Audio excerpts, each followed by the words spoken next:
Hello and welcome to my channel Keen Reads. My name is Jared and today we're doing our weekly wrap-up. I'm going to be talking about the two books that I finished this week as well, and I don't have a lot to say about either one of them. We'll talk about them, but I think I'm a little bit more excited and a little bit nervous about the next book that I'm going to be reading, so we'll talk about that as well. But one of the books that I started and finished this week is EM Forster's Aspects of the Novel. So if you've been watching my channel over the last couple weeks or months, I have been on an EM Forster kick. This is the fourth book by him that I have read probably in the last month or month and a half. And this is literary criticism. But it's not traditional literary criticism in that it's him commenting on other books or commenting on other works and things along those lines. It's more him talking about the craft itself. So as the title would lend you to believe, aspects of the novel, he talks about different aspects of the novel. So this is things like setting, characters, plot, patterns, rhythms, things like that that go into writing. I typically like nonfiction written by fiction authors, which is why I picked this up. But as someone who's not a writer himself, I thought it was a little bit heavy on the craft, which is no slight against EM Forster. I think it was just that this book was not meant for me. But I still enjoyed it. There were still aspects of criticism in it. He talked about other works and things like that, which I did find enjoyable. But overall, I don't know if I would recommend this to someone who is not a writer themselves. A book I've been reading for about a month and a half now. Actually, probably about only a couple weeks. I don't know. But this is Selected Nonfictions by Jorge Luis Borges. I really liked this collection. It makes me wonder how much there is of Borges that is out there that I would also enjoy that just hasn't been translated. In the introduction to this book, the editor, who is Elliot Weinberger, talks about how the collected works of Borges in Spanish is almost like 3,000 pages. This is about 500 pages, and this is just his nonfiction. I also have his works of fiction, which are all short stories, and his poems as well. Selected poems, I believe, not collected. But this is definitely selected nonfiction. It has been curated to, I would say, probably a Western audience, or an English-speaking audience, in that a lot of the works that he talks about in here are films or works of literature that are originally in the English language or Western European languages. There was some talk in the introduction about how Borges wrote a lot about, or he was a patron of the arts of Argentina, which is where he's from, and he wrote tons of book reviews, movie reviews, different essays and things on Argentinian culture that just weren't included in this because probably would not be of interest to a modern day English speaking audience. But again, I'm curious how much of Borges that's not translated would be interesting to me. If there's a lot more like this, then I would love to get my hands on it. But I also understand where the editor's coming from in that if there is some random Argentinian book from the 1950s that he reviewed that is no longer read, I don't think I would get much out of that review. But the selection in here was great. There were some great essays on Germany from the 1930s that he wrote, a series of essays about Dante, some lectures that he gave, some prologues he wrote for different editions. It's clear that Borges is one of the most well-read people ever. Like, he's read everything. And this is kind of just almost him showing off how much he's read, which was awesome. It talks a little bit about the people that he looks up to. Some of them are people I wouldn't expect. He likes Robert Louis Stevenson a lot. He likes H.G. Wells a lot, which I was surprised about, just because they don't get talked about a lot with the Western canon. But when I think about them, I think of them as like pure storytellers, not necessarily prose artists. So maybe he just loves a good yarn. I don't know. But there's stuff about Coleridge in here. He also likes Coleridge a lot.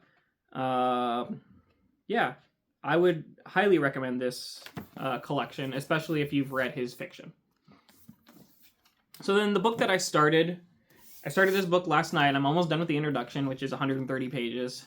You can see that's how far I am. And that is Biographia Literaria by Samuel Taylor Coleridge.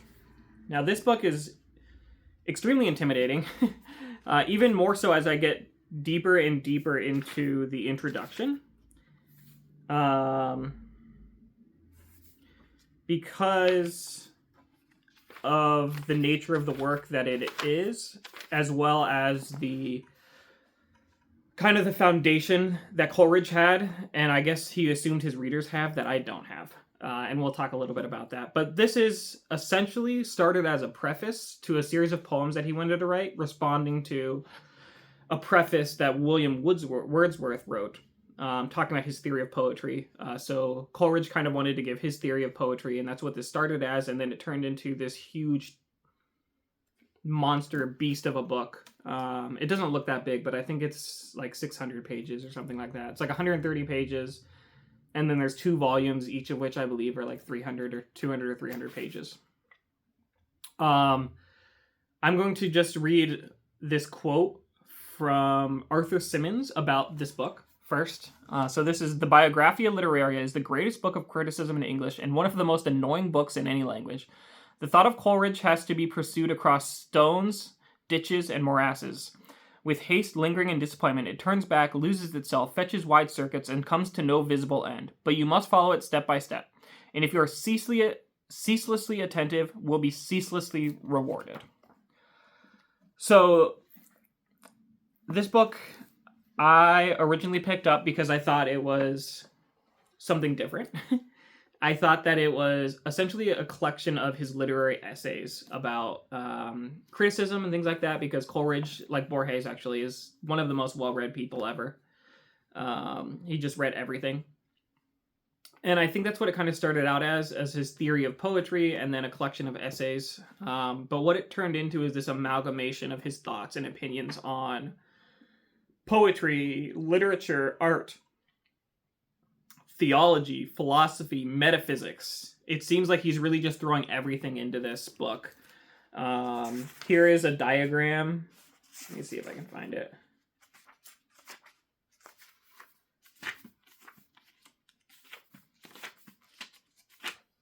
I can't find it. But there's a diagram that he gives, or that the editors give, of trying to map out his thought process, and I could not follow it. He was very influenced by German philosophers, so Schelling and Kant are the 2 that they mention a lot. Leibniz as well.